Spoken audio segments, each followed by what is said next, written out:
Some years ago, I realized I was missing a useful model or framework to help me understand my world. So I sat down and tried to make sense of what I had learned over the last decade or so from my readings in fields like military strategy, economics, demographics, geopolitics, political economy, international development, and some other things. The result is what I call the PORTI framework. It goes like this. People organize resources and territories with the help of ingenuity to get what they want. PORTI, or just PORTI. Let's take a closer look. I start with people because without people, nothing really matters. And to understand people, I take my inspiration from the field of demographics, but also from the study of human organizations from family to clan to tribe to culture to civilization. When people get busy because they want something, they get organized and mobilized. They organize themselves, the stuff around them, and build complex physical and social structures to make things happen. I take my inspiration here from various fields of economics like macroeconomics, behavioral economics, political economy, political science, and geopolitics. Besides organizing ourselves, we mobilize and manipulate resources. We need stuff to make different stuff. When I started out playing with this, I was primarily focused on energy because our human organizations, whatever you call them, are crucially dependent upon energy.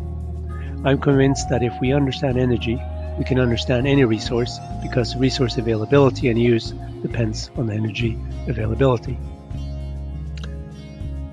We organize and mobilize resources, and in doing so, are confronted with physical and geographical constraints in the shape of spaces.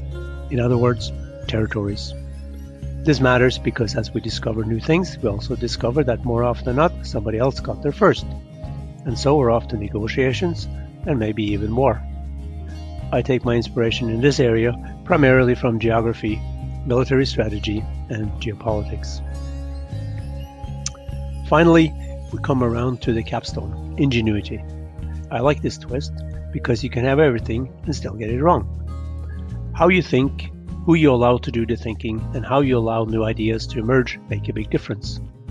We have a mind and can choose to use it wisely or not. We can encourage creativity or not. We can praise entrepreneurship or not. We can make education available or not. We can use ingenuity or not.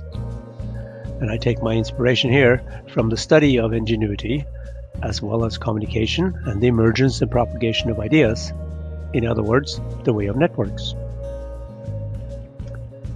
The PORTI framework helps us understand what we do to get what we want.